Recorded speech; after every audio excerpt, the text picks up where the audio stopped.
من شرور أنفسنا ومن سيئات أعمالنا من يهده الله فلا مضل له ومن يضلله فلا هادي له ونشهد أن لا إله إلا الله وحده لا شريك له ونشهد أن سيدنا وسندنا ومولانا محمدا عبده ورسوله فقد قال الله تبارك وتعالى في القرآن المجيد والفرقان الحميد أعوذ بالله من الشيطان الرجيم بسم الله الرحمن الرحيم من أعرض عن ذكري فإن له معيشة ضنكا ونحشره يوم القيامة أعمى قال رب لما حشرتني أعمى قال كذلك أتتك آياتنا فنسيتها وكذلك اليوم تنسى وقال النبي صلى الله عليه وسلم من صلى علي واحدة صلى الله 10 مرات وقال النبي صلى الله عليه وسلم من أحب سنتي فمن أحبني ومن أحبني كان معي في الجنة أو كما قال عليه الصلاة والسلام. حضرات محترم، آپ لوگوں کے سامنے باتیں بہت ساری آ رہی ہیں، بہت ساری نہیں، ساری باتیں آ رہی ہیں اور میرے پاس اب کچھ بچا نہیں ہے، تھوڑا سا کھرچن بچا ہوا ہے، وہ ہم آپ کو کھرچ کے دے دیں گے. رہا آپ کے پاس کہ آپ اس کے اوپر عمل کرتے ہیں یا نہیں کرتے ہیں. اگر عمل کرتے ہیں تو آج کا یہ جلسہ، آج کا یہ محفل، آج کا یہ جشن، آج کا یہ میلاد کامیاب. اور اگر عمل میں نہیں آیا، آپ کی زندگی نہیں بدلی، تو یہ سب کے سب فضول، سب کے سب بیکار. کی محمد سے وفا تو نے تو ہم تیرے ہیں. علامہ اقبال مرحوم و مغفور فرماتے ہیں کہ محمد سے وفا تو نے تو ہم تیرے ہیں، یہ جہاں چیز ہے کیا لوح و قلم تیرے ہیں. میری زندگی کا مقصد تیری دین کی سرفرازی، اللہ کے دین کی سرفرازی. میری زندگی کا مقصد تیرے دین کی سرفرازی، اسی لیے میں مسلمان، اسی لیے میں نمازی. کی محمد سے وفا تو نے تو ہم تیرے ہیں. دوسرا اس کا جز ہے کہ محمد کی غلامی، محمد کی محبت دین حق کی شرط اول ہے.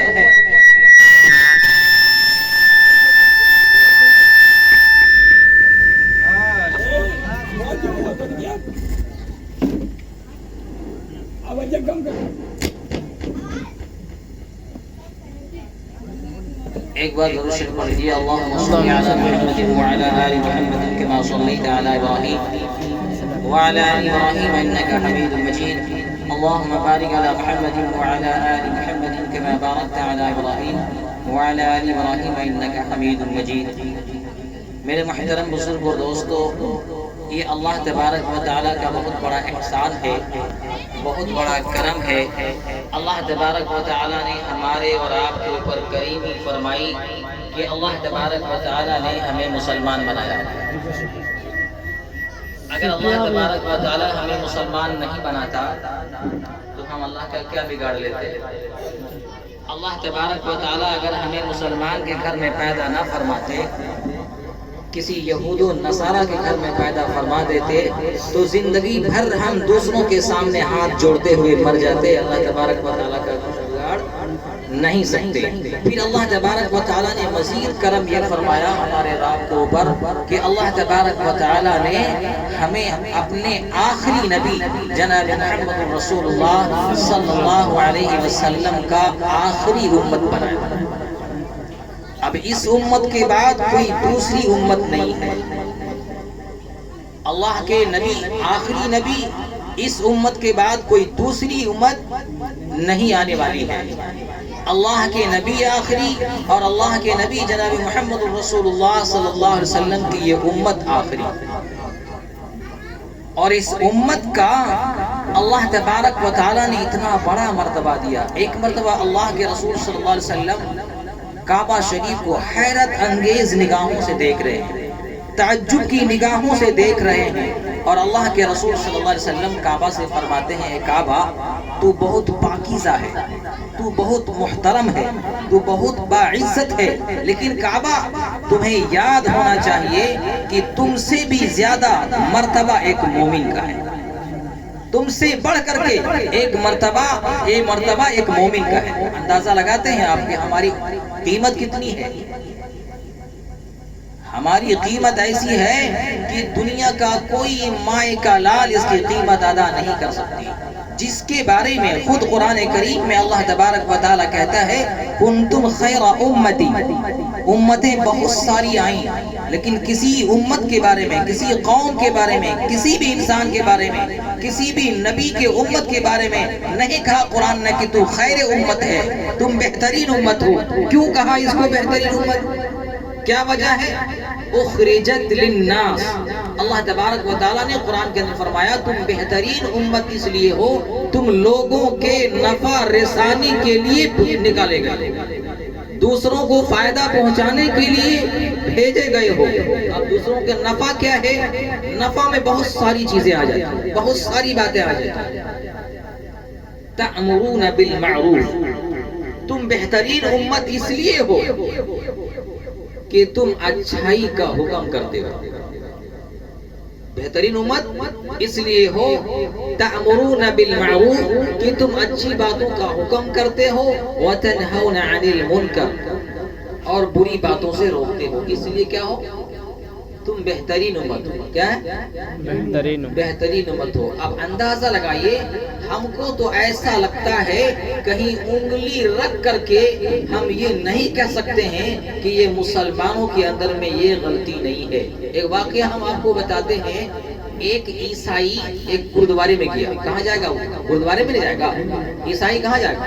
گردوارے میں گیا تو پہلے چوروں کا رواج رہتا تھا، تو اپنا جوتا بچانے کے لیے کوئی آدمی اپنا جوتا کھول کے یہاں رکھا ہے، دوسرا جوتا کھول کے دوسری جگہ رکھا، تو جو اس میں جو پادری تھا اس کو بلایا سامنے میں آپ کا مسلمانوں کا کیریکٹر بتا رہا ہوں، مسلمانوں کی عادات بتلا رہا ہوں، مسلمان اتنا گر گیا۔ کہا سنو یہاں یہ مسجد نہیں ہے۔ کیا بتایا؟ یہ مسجد نہیں ہے کہ یہاں پر جوتے چوری ہو جائیں گے، یہاں مسلمان کوئی نہیں آتا جو تمہارا جوتا چوری ہو جائے۔ یہ ہے کہ نہیں بات؟ یہ دل پر رکھنے والی بات ہے، اور لگبے نہیں کرے گا تو ہمارا دل مردہ ہو گیا ہے، ہمارا دل مر گیا ہے۔ ہم نے تو کبھی سوچا ہی نہیں کہ اللہ تبارک و تعالیٰ نے ہمارا نام مسلمان رکھا ہے۔ آپ کا باپ، آپ کا دادا، آپ کا دادی، آپ کا نانا نانی، کسی نے آپ کا نام مسلمان نہیں رکھا ہے، بلکہ قرآن میں اللہ تبارک و تعالیٰ نے کہا ہوا سماکم المسلمین، تمام مسلمانوں کا نام اللہ تبارک و تعالیٰ نے نام مسلمان، اور آگے فرمایا ہوا جتباکم، ہم نے تم کو چنا ہے۔ کائے کے لیے چنا ہے؟ یہاں سے بال کٹوا کر کے پھینک دو، داڑھی کو پورا لگا کے پھینک دو، اور ہم ٹناٹن سنی ہے، ٹی ٹی ایس۔ شرم آنی چاہیے ہمارے کیریکٹر پر۔ اندازہ لگائیے، اللہ تبارک و تعالیٰ قرآن مجید کے اندر میں نقشہ کھینچا ہے 1400 سال پہلے، اور ہم کو بتایا من اعرض عن ذکری، جو ہمارے ذکر سے اعراض کرے گا۔ آپ سمجھتے ہیں اعراض کرنا کس کو کہتے ہیں؟ اذان ہو رہی ہے ادھر، ہم جا رہے ہیں ادھر، نہ اذان ہو رہی ہے نہ اس کا جواب دے رہے ہیں، نہ اذان سن رہے ہیں، خدائی احکام کا ذرہ برابر بھی ہم پرواہ نہیں کرتے ہیں۔ اللہ تبارک و تعالیٰ نے کہا من اعرض عن ذکری فإن له معیشة ضنکا، جو نماز اذان سن کر کے نماز نہیں پڑھے گا اور اللہ کے احکام کو پورا نہیں کرے گا، معیشة ضنکا، سب سے پہلا عذاب جو آئے گا اس پر، اس قوم پر، اس امت پر، اس مسلمانوں کے اوپر سب سے پہلا عذاب کیا آئے گا؟ فإن له معیشة ضنکا، تو اس کی روزی کو ہم تنگ کر دیں گے۔ آج دیکھیے روزی کے لیے گھر چھوڑا، مکان چھوڑا، بیوی بال بچہ، گھر دوار سب چھوڑا کے کہاں چلا گیا؟ کیرل چلا گیا، کوئی ممبئی چلا گیا، کوئی حیدرآباد، کہیں بھی چلا گیا۔ اللہ تبارک و تعالیٰ کا سب سے پہلا عذاب دیں گے، سب سے پہلی مار پڑے گی معیشتاً ضنکا، اس کو روزی تنگ کر دیں گے۔ اس کا روزی کیا کریں گے؟ ہم تنگ کر دیں گے۔ اللہ تبارک و تعالیٰ کہتا ہے روزی ہم تنگ کریں گے، دنیا میں تلاش کرو گے کہاں ملے گا؟ حالانکہ اللہ تبارک و تعالیٰ کا وعدہ ہے، اہتمام نماز پر اللہ کا وعدہ ہے کہ رزق تم کو ایسے تلاش کرے گا جس طریقے سے موت انسان کو تلاش کرے گا۔ لیکن ہمارے زندگی کے اندر میں نماز نہیں ہے، ہمارے زندگی کے اندر میں اللہ کے نبی جناب محمد رسول اللہ صلی اللہ علیہ وسلم کا کوئی بھی طریقہ، کوئی بھی افعال، کوئی بھی اقوال، کوئی بھی ادوار ہے ہی نہیں، اور جس سے آج مسلمان پریشان ہے اور شکایت خود کرتا ہے کہ ہمارے اوپر کسی اور کا ظلم ہو رہا ہے۔ سمجھ میں آتا نہیں چھیڑی داستہ کیسے، ہنساؤں تو بغاوت ہے، رلاؤں تو بغاوت ہے۔ محمد کی محبت دین حق کی شرط اول ہے۔ اللہ کے نبی جناب محمد رسول اللہ صلی اللہ علیہ وسلم کی محبت دل کے اندر میں ہے۔ اللہ کے نبی صلی اللہ علیہ وسلم نے فرمایا، من احب سنتی، جس نے میری محبت سے میری سنت سے محبت کی، ومن احبنی، اللہ کے نبی صلی اللہ علیہ وسلم فرماتے ہیں اس نے ہم سے محبت کیا، ومن احبنی، اور جس نے ہم سے محبت کیا، کانا معی فی الجنہ، تو وہ انسان، وہ میرا امتی میرے ساتھ جنت میں، میرے ساتھ کیا ہوگا؟ جنت میں ہوگا۔ اللہ تبارک و تعالیٰ کہتا ہے، سب سے پہلے مار دنیا کے اندر میں کیا کریں گے؟ اس کی روزی کو تنگ کریں گے۔ اس کے بعد آگے اللہ تبارک و تعالیٰ فرمایا، فَإِنَّ لَهُ مَعِيشَةً ضَنْكَ وَنَحْشُرُهُ يَوْمَ الْقِيَامَةِ أَعْمَى، اور عذاب آخرت میں کیا ہوگا اس کو؟ اللہ تبارک و تعالیٰ آخرت کے اندر میں، قیامت کے اندر میں اس کو کیا کہے گا؟ وَنَحْشُرُهُ يَوْمَ الْقِيَامَةِ، قیامت کے میدان کے اندر میں اس کا حشر ایسا کریں گے، أَعْمَى، اس کو ہم اندھا بنا کر کے اٹھائیں گے۔ جس نے دنیا کے اندر میرے حکم سے اعراض کیا، میرے نبی کی سنت سے اعراض کیا، اور دنیا کے اندر میں میرے قرآنی احکام سے اعراض کیا، تو دنیا کے اندر میں اس کی معیشت کو تنگ کر دیں گے، اس کی روزی کو تنگ کر دیں گے، در در بھکاری بنا دیں گے، اور قیامت کے دن کے اندر میں ہم اس کو اندھا بنا کر کے اٹھائیں گے۔ وَنَحْشُرُهُ يَوْمَ الْقِيَامَةِ، ہم اندھا اٹھائیں گے قیامت کے دن کے۔ اور آگے فرمایا، یہ آدمی کہے گا، پروردگار عالم، دنیا کے اندر میں ہم تو دیکھتے تھے لوگوں کو، ساری دنیا میرے سامنے رہتی تھی، ساری چیزوں کو ہم دیکھتے تھے، قال ربی لما حشرتنی اعمی۔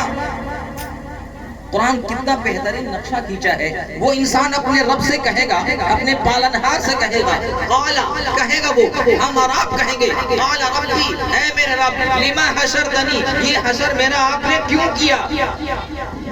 قال رب لما حشرتنی اعمی، آپ نے ہم کو جو ہے سو اندھا بنا دیا، حالانکہ ہم دنیا کے اندر میں دیکھتے تھے۔ قال رب لما حشرتنی اعمی قال كذلك اتتك آیاتنا، تو اللہ تبارک و تعالیٰ کہے گا کہ دنیا میں تمہارے سامنے میں میرا رسول پہنچا تھا، دنیا کے اندر میں میرا احکام قرآن کی شکل میں پہنچا تھا، كذلك اتتك آیاتنا فنسیتها، تم نے میری آیتوں کو میری آیتوں کو بھلا دیا، وكذلك اليوم تنسى، آج ہم نے تم کو بھلا دیا۔ اللہ تعالیٰ ہم سے کہے گا، اور ہمارا اعمال نامہ تو اتنا کالا ہو چکا ہے، اتنا کالا ہو چکا ہے، میدان قیامت کے اندر میں جو بھی انسان مرے گا، چاہے کسی بھاشے کے اندر میں بولے، کسی زبان میں بولے، مرنے کے بعد اس انسان کی زبان عربی ہو جائے گی، اور پھر میرا نامہ اعمال جو فرشتہ میرے کاندھوں پر بیٹھا ہوا ہے رائٹنگ کے لیے، لکھنے کے لیے میرے ہمارے اعمال کو، وہ ہمارا کوئی بول نکل نہیں پاتا صحیح سے، فرشتے اس کو نوٹ کر لیتے ہیں، فرشتے اس کو اپنی ڈائری میں قلم بند کر لیتے ہیں، اس کو لکھ لیتے ہیں، اور کل قیامت میں اللہ تبارک و تعالیٰ کہے گا، اقرا، پڑھ لو تم۔ یہ نہیں کہے گا ہم تم کو پڑھ کے سناتے رہے ہیں، اتنا بڑا کمال والا آدمی تو ہم ہے نہیں کہ اللہ تعالیٰ کہے گا ہم تمہارے اعمال کو پڑھ کے سناتے ہیں، خود کہے گا اللہ تبارک و تعالیٰ تو اپنے نامہ اعمال کو خود پڑھو، اقرا کتابک، اپنے آپ نامہ اعمال کو پڑھو، کفا بنفسک اليوم علیک حسیبا، تو وہاں پر جو کیا ہوا رہے گا، اور اس کے بعد ایک دم حسرت سے کہے گا، اور بہت ہی تعجب کے ساتھ کہے گا، پروردگار عالم، یہ کیسا اعمال کی کتاب ہے، یہ کیسا حساب کا کتاب ہے، جو چھوٹا بڑا ذرہ برابر میں نہیں چھوڑا، سب اس میں درج ہے، کسی کو میں نے بے کہا، کسی کو میں نے سالا کہا، کسی کو میں نے گالی دی، چگلی کی، سب درج ہے، کچھ نہیں سوچا۔ اللہ تبارک و تعالیٰ کہتا ہے، وما انا بظلام للعبید، قرآن کے اندر میں اللہ تبارک و تعالیٰ نے کہا ہم اپنے بندوں پر ظلم نہیں کرتے، تمہارا یہ اعمال نامہ سامنے ہے، خود پڑھ لو، تمہارا نامہ اعمال سامنے ہے، خود پڑھ لو۔ آج ہمارا کوئی بھی دن گناہ سے نہیں گزرتا کہ گناہ نہ کرتے، اور گناہ کرنے سے ہمارے دل کو تسلی ہو جاتی ہے، ہم نے تو اس کو ایسا کر دیا۔ جنید بغدادی رحمۃ اللہ علیہ کا واقعہ آپ لوگوں نے سنا ہوگا، نہیں سنا ہوگا تو آپ سن لیجئے، نام سنا ہوگا آپ لوگوں نے جنید بغدادی رحمۃ اللہ علیہ کا۔ جنید بغدادی رحمۃ اللہ علیہ کے پاس ایک آدمی آیا اور بے تحاشا گالی دینے لگا، بے تحاشا۔ اب گالی سنتے سنتے جنید بغدادی رحمۃ اللہ علیہ منہ پھیر کر کے ادھر کر لیا، وہ آدمی ادھر آیا، سامنے منہ کے طرف کھڑا ہوا اور ادھر گالی دینا ہے۔ حضرت جنید بغدادی رحمۃ اللہ علیہ ادھر گھوم گئے، ادھر منہ پھیر لیا، اس کے بعد آدمی ادھر گھوم کے گیا اور ادھر گالی دیا۔ پھر حضرت جنید بغدادی رحمۃ اللہ علیہ سامنے ہو گئے اور پھر منہ پھیر لیا، کہا تم کدھر منہ کرے ہو، گالی میں تم کو دے رہا ہوں۔ سمجھ رہے ہیں بات؟ سمجھ آ رہی ہے؟ جنید بغدادی رحمۃ اللہ علیہ کے سامنے پھر آیا تیسرا مرتبہ میں اور کہا تم ادھر ادھر منہ کہاں پھیر رہے ہو، میں تم کو گالی دے رہا ہوں، میں تم کو گالی دے رہا ہوں۔ الفاظ سنیے جنید بغدادی رحمۃ اللہ علیہ کا، کہا تم ہم کو گالی دے رہا ہے اور ہم تم کو معاف کر دے رہے ہیں، تم ہم کو گالی دے رہا ہے، ہم تم کو معاف کر دے رہے ہیں۔ جب وہ آدمی گالی دے کر کے چلا گیا، دل بھر گیا، اطمینان ہو گیا، سکون ہو گیا، اپنے چند مریدوں کو بلایا۔ پیر لوگوں کا کیا ہوتا ہے، مرید نہ ہتھیار ہے، اپنے مریدوں کو بلایا، جیب سے پیسہ نکالا اور ایک مرید کے ہاتھ میں تھمایا، کہاں جاؤ بازار، آپ بازار سے جا کر کے مٹھائی لے کر کے۔ وہ مرید گیا اور مرید جا کر کے بازار سے مٹھائی لایا اور مٹھائی لانے کے بعد کہا اس کو بہترین سے تھالی میں سجاؤ اور اس آدمی کو دے دو جس نے مجھے گالی دی ہے۔ کہا حضرت آپ کو اتنا بھدا گالی دیا، رکھو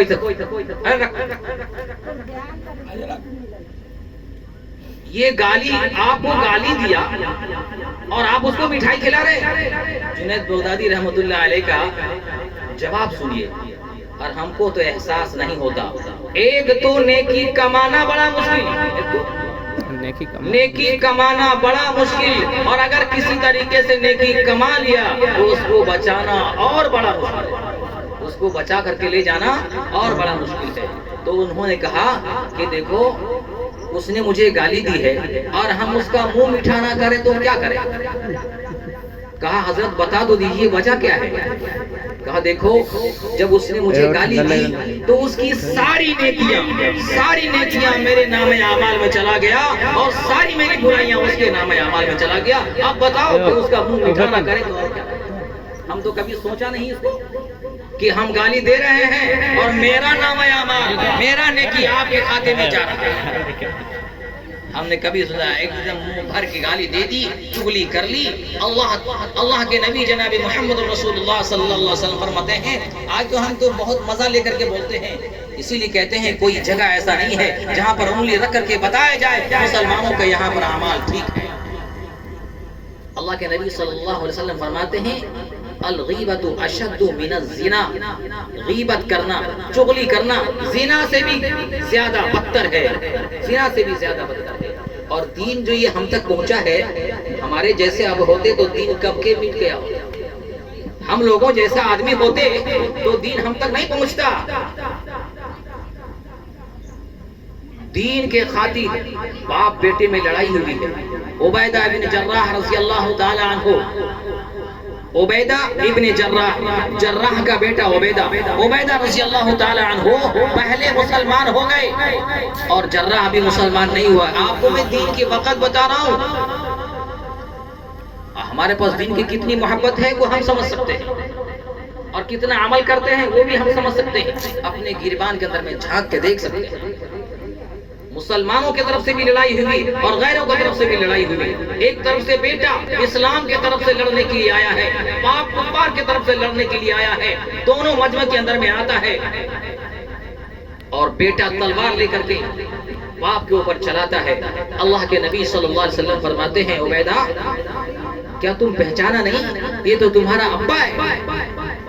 اللہ کے نبی صلی اللہ علیہ وسلم کو حضرت عبیدہ رضی اللہ تعالیٰ عنہ کہتے ہیں اللہ کے رسول صلی اللہ علیہ وسلم اسی لیے تو میں وار کر رہا ہوں تاکہ دنیا کو پتہ چل جائے دین کے معاملے میں باپ کی کوئی حیثیت نہیں ہے۔ دین کے معاملے میں باپ کی کوئی حیثیت نہیں ہے. حضرت صدیق اکبر رضی اللہ تعالیٰ عنہ اور ان کے بیٹے دونوں ایک دسترخوان پر بیٹھ رہے ہیں, بیٹھ کر کے کھانا کھا رہے ہیں. بات چلنے لگی اور بات چلتے چلتے حضرت صدیق اکبر رضی اللہ تعالیٰ عنہ کے بیٹے کہنے لگے, ابا احد کی لڑائی میں, حنین کی لڑائی میں آپ میرے تلوار کے نیچے آ گئے, ہم نے آپ کو ابا سمجھ کے چھوڑ دیا. کیا کہہ رہے ہیں؟ ہم نے آپ کو ابا سمجھ کر کے چھوڑ دیا. حضرت صدیق اکبر رضی اللہ تعالیٰ عنہ کھانا چھوڑ کر کے کھڑے ہو جاتے ہیں اور کہتے ہیں, اگر تو میرے تلوار کے نیچے آ جاتا تو میں تجھے 2 ٹکڑے کر دیتا. ہم یہ نہیں سمجھتا کہ تو میرا بیٹا ہے, ہم یہ سمجھتے کہ تو میرا دین کا دشمن ہے, میرے رسول کا دشمن ہے, قرآن کا دشمن ہے, سنت کا دشمن ہے, تو 2 ٹکڑے کر دیتا. آج ہمارے دل کے اندر میں ہے سنت کی اہمیت, ہے نبی کی محبت. اندازہ لگائیے میرے محترم مسلم کو دوستوں کہ ہم کہاں جا رہے ہیں, کہاں جا رہے ہیں. یہ دین کے خاطر جناب محمد رسول اللہ صلی اللہ علیہ وسلم کا سارا چمن ختم ہو گیا, اجڑ گیا. کربلا کا میدان کارزار میں گرم ہے, گھمسان کی لڑائی ہو رہی ہے, ہندو اور مسلمان کی لڑائی ہو رہی ہے, مسلمان اور کافروں کی لڑائی ہو رہی ہے, گھمسان کی لڑائی ہو رہی ہے. ایک ماں اور بیٹا دونوں راستے میں سفر کر رہے ہیں, تو ان کے کانوں کے اندر میں ایک آواز آئی, تو ماں نے کہا بیٹے سے, جا کر کے پتا کر کے آؤ کس چیز کی لڑائی ہو رہی ہے, کس چیز کی ہلہ گلہ ہو رہا ہے, کس چیز کا شور مچ رہا ہے. بیٹا دوڑتے ہوئے جاتا ہے, جا کر دیکھتا ہے حسین کا خاندان سب تہہ تیغ ہو رہا ہے, حسین کا خاندان تلوار سے تہہ تیغ ہو رہا ہے, پورا چمن اجڑ رہا ہے. اس کے بعد دیکھ کر کے یہاں آیا ماں کو کہنے کے لیے, تو پوچھا, ماں بیٹا کس چیز کا شور و شغب ہے, کس چیز کا شور ہو رہا ہے.